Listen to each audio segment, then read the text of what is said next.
រួចនាងបានយកដៃទៅចាប់នាគរាជមកដាក់ចន្លោះភ្នំទាំងគូរបស់នាង ហើយនាងបានយកនាគរាជមកដាក់នៅក្នុងមាត់របស់នាងដោយសន្សឹមយ៉ាងស៊ីអារម្មណ៍ បន្ទាប់មកនាងបានញុកនៅក្នុងទ្វារមាសរបស់នាងសន្សឹមហើយស្រែកតិចថា អូយអូយសូមស្វាគមន៍មកកាន់ Channel ស៊ីអារម្មណ៍ទាំងអស់គ្នា ថ្ងៃនេះ Admin មានរឿងមួយមកចែករំលែកគ្នាយើងស្ដាប់ ហើយរឿងនេះដែរ Admin បានមកពីបងស្រីម្នាក់ឈ្មោះណារី បងស្រីគាត់បាននិយាយថាកាលពី5ឆ្នាំមុនគាត់បានរៀបការជាមួយបុរសម្នាក់ឈ្មោះឌឿន ហើយចៅណារីគាត់មានអាយុបងប្តីគាត់4ឆ្នាំអាយ៉ាកូចាស់ប៉ះស្មៅខ្ចីហើយតើនេះនៅពេលដែលចៅណារីបានរៀបការជាមួយប្តីគាត់ហើយយប់សំរំលែកដោយចៅណារីគាត់នៅពេលនោះអាគមឡើងខ្លាំងណាស់សឹងតែទប់មិនបានគាត់មានអារម្មណ៍ថាសើមខោតិចបាត់ទៅហើយគាត់បានយកនាគរាជរបស់ប្តីគាត់ញាត់ចូលទ្វារមាសរបស់គាត់តែម្ដងគាត់ចេញពឹស2ទៅ3ដងហើយក៏នៅតែបន្តហើយគាត់បានសុំឲ្យប្តីគាត់ម្ដងហើយម្ដងទៀតទោះបីជាប្តីគាត់និយាយថាបងទៅមិនរួចទេហើយក៏គាត់នៅតែមិនខ្វល់ដែរគាត់គិតតែពីសុំប្តីគាត់មួយហើយមួយទៀតរហូតដល់ភ្លឺលុះដល់យប់ទី2ចៅណារីគាត់នៅតែអាគមឡើងខ្លាំងដដែលដោយបានស្គាល់ជាតិកាលពីម្សិលមិញផងគាត់ថាជាតិណាស់តាំងតែយប់នេះខ្លាំងជាងយប់មុនហើយលុះដល់យប់បន្តិចចៅណារីគាត់ថាបាន2ដងប៉ុណ្ណោះគាត់និយាយថាប្តីរបស់គាត់2ដងសោះបាក់ក៏បាត់ទៅហើយតែឲ្យគាត់ធ្វើអ្វីមិនបានតទៅទៀតសោះ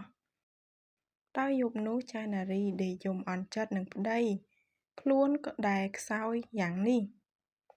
អាគមគាត់នៅតែបន្តឡើងរហូតមិនថយសោះរហូតទល់ភ្លឺលុះដល់ភ្លឺឡើងចៅណារីបានហៅឪពុកម្ដាយក្មេករបស់នាងមកជុំគ្នានៅផ្ទះឪពុករបស់នាងដោយចៅណារីគាត់បាននិយាយថាតែ2យប់សោះប្តីខ្ញុំមិនអាចតស៊ូជាមួយខ្ញុំបានទេពូចិត្តដែលជាឪពុករបស់បងឌឿនក៏ឆ្ងល់ថាចុំកូនអញមានរឿងអីបានជាថាពិបាកស៊ូជាមួយប្រពន្ធមិនបានអញ្ចឹងពូចិត្តគាត់ក៏បានសួរកូនប្រុសរបស់គាត់និយាយពីរឿងរ៉ាវដែលបានកើតឡើងនៅក្នុងពីរាត្រីនោះឌឿនបាននិយាយប្រាប់ឪពុកម្ដាយក្មេកថាប្រពន្ធរបស់ខ្ញុំមួយយប់10ដងខ្ញុំមិនអាចទៅរួចទេពុកនៅពេលឪពុកម្ដាយក្មេកឮហើយក៏បានងាកមើលមុខគ្នារួចហើយញញឹមតិចហើយម្ដាយក្មេកឌឿនបានសរសើរកូនស្រីរបស់គាត់ថាខ្លាំងដូចពេលគាត់នៅក្រមុំអញ្ចឹងនៅពេលនោះចៅនារីបានសុំឪពុកម្ដាយលែងលះគ្នាជាមួយប្តីក្រោមហេតុផលថាប្តីរបស់គាត់មិនអាចបំពេញតម្រូវចិត្តរបស់គាត់បានតែម្ដាយឪពុកក្មេករបស់នារីមិនព្រមហើយថែមទាំងនិយាយបើនាងចង់លែងលះកូនអញនឹងយកសំណងពីបណ្ដាការគុណទាំងពីរប៉ុន្តែនាងគ្មានលុយសងវិញនោះទេពេលនោះឪពុកឌឿនក៏ឮដូច្នេះបាននិយាយថាមិនអីទេអញ្ចឹងខ្ញុំនឹងបង្រៀនកូនប្រុសរបស់ខ្ញុំឲ្យខ្លាំងនាងកុំបារម្ភអីឌឿនឮហើយបានហៅឪពុករបស់គេចេញមកនិយាយគ្នានៅក្រោយផ្ទះបន្តិចពេលនៅពីអ្នកឪពុកកូនឪពុកបាននិយាយថាកូនកុំបារម្ភអីចាំពុកបង្រៀនកូនមិនឲ្យកូនលំបាកទេឪពុកបាននិយាយថានឹងឲ្យនាងស្គាល់ពីថ្នាំខ្លាំងនិងសេរីចាស់ម្ដងថាវាយ៉ាងម៉េចឲ្យអួយឬមិនអួយកូនចាំតែមើលចោះពេលឌឿនឮដូច្នេះក៏យល់ព្រមធ្វើតាមឪពុករបស់គាត់ហើយបាននាំគ្នាដើរទៅនិយាយជាមួយម្ដាយឪពុកក្មេកវិញនិងនិយាយថានឹងខំរៀនពីវិធីឪពុកខ្លួនដើម្បីមិនឲ្យនារីខកចិត្តទេដូច្នេះហើយពេលនោះឪពុកម្ដាយក្មេកក៏ចាកចេញពីផ្ទះទៅវិញនៅពេលល្ងាចបន្តិច ឌឿនក៏បានទៅនិយាយជាមួយឪពុករបស់ខ្លួនថាយប់ហ្នឹងតើយើងត្រូវធ្វើដូចម្ដេចពូចិត្របាននិយាយថាកូនកំភៃយប់ហ្នឹងកូនទៅដេកនៅផ្ទះតាសិនចុះទុកឲ្យពុកជាអ្នកចាត់ការជំនួសកូនវិញនៅពេលយប់ឡើងពូចិត្របានចូលទៅដេកចាំ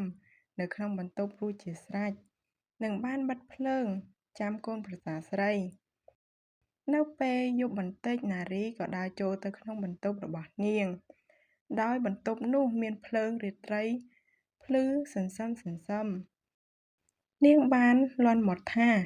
អាយ៉ាប្តីអញថ្ងៃនេះចេះស៊ីអារម្មណ៍ទៀតទៅពេលនោះនាងបានទៅជិតគ្រែដោយសន្សឹមបានឡើងលើគ្រែនិងស្ទាបអង្អែល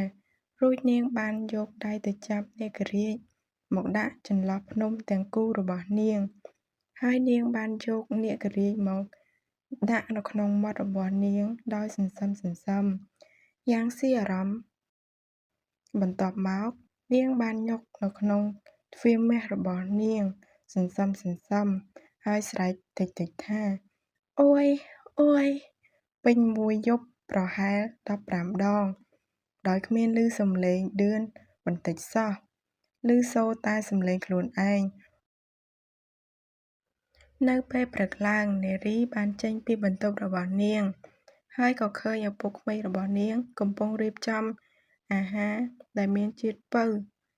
សម្រាប់កូនប្រសារស្រីរបស់គាត់ព្រោះពូចិត្រឃើញកូនប្រសារស្រីរបស់គាត់មានភាពទន់ដៃទន់ជើងស្លេកស្លាំងជាខ្លាំងព្រោះយប់មិញចុះគួយអស់ហើយអាគមក៏អស់ដែរដែលធ្វើឲ្យនាងមើលទៅមានភាពអស់កម្លាំងជាខ្លាំងពូចិត្របានសួរកូនប្រសារគាត់ថាយ៉ាងម៉េចដែរកូនយប់មិញកូនពេញចិត្តជាមួយកូនពុកទេនាងបាននិយាយថាកាលពីយប់មិញខ្ញុំមានក្តីសុខពេញចិត្តនឹងប្តីរបស់ខ្ញុំណាស់តែខ្ញុំឆ្ងល់ថាតើប្តីខ្ញុំ15ដងហើយតែមិនឮសំឡេងគាត់បន្តិចសោះគាត់ពិតជាខ្លាំងមែនតែបានឪពុកបង្រៀនពុកឮហើយក៏ញញឹមតិចហើយនិយាយប្រាប់កូនប្រសារស្រីថាហូបបាយច្រើនទៅកូនព្រោះមើលទៅកូនស្លេកស្លាំងណាស់ពេលនោះនាងក៏សួរឪពុកក្មេកថាតើប្តីរបស់ខ្ញុំទៅណាហេតុអ្វី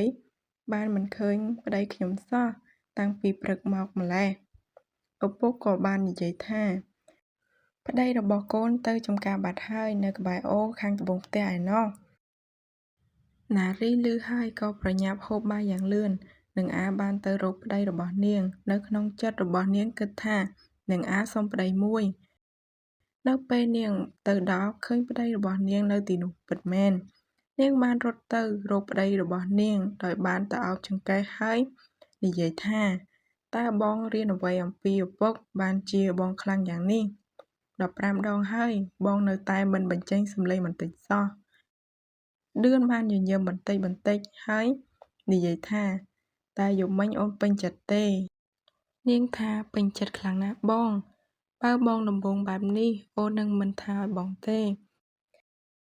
នាងនិយាយបណ្ដើរដៃរបស់នាងលុកទៅចាប់នាគរាជដើម្បីចង់យកមកញ៉ាំតែប្តីរបស់នាងបដិសេធហើយនិយាយថាកុំអីអូននៅទីនេះស្រឡះណាស់ហើយណាមួយបងរវល់ការងារណាស់អូនចាំយប់ចាំបន្តនាងក៏ញញឹមហើយដើរមកផ្ទះវិញទាំងនៅសល់ហាយមួយដល់យប់ឡើងនាងងូតទឹកដល់ខ្លួនឡើងក្រអូបចាំប្តីលុះដល់យប់បន្តិចនាងបានចូលទៅដូចរាល់ដងនិងមានភ្លើងពណ៌ស្រឹមដូចកាលពីយប់ម្សិលមិញអញ្ចឹងដែលនាងដើរចូលទៅលបថ្នមហើយនាងបានយកដៃនាងទៅចាប់នាគរាជមកដាក់ក្នុងមាត់នាងសន្សឹមបន្តិចម្ដងនិងបំអស់បង្អែលឲ្យមានអារម្មណ៍បន្ទាប់មកញាត់ចូលក្នុងទ្វារមាសរបស់នាងឬសូរអូយពេលនោះនាងសុខស្រួលក្តីសុខដូចបានឡើងឋានសួគ៌ដូចបានទៅជួបព្រះឥន្ទអញ្ចឹងប៉ុន្តែព្រះឥន្ទនោះគឺនៅលើបង្គង់នៅឡើយទេបន្តរហូតដល់ភ្លឺដោយមិនបានដេកពួនទាល់តែសោះព្រោះនាងខំពឺត ដោយសារតែនាងទើបតែការថ្មីថ្មោង លុះព្រឹកឡើងឪក្មេករបស់នាងបានធ្វើម្ហូបពៅទុកឲ្យនាងដូចថ្ងៃមុនដែរ ហើយពូចិត្តបានសួរនាងថា ម៉េចហើយកូនកាលពីយប់មិញ តើកូនពេញចិត្តទេ?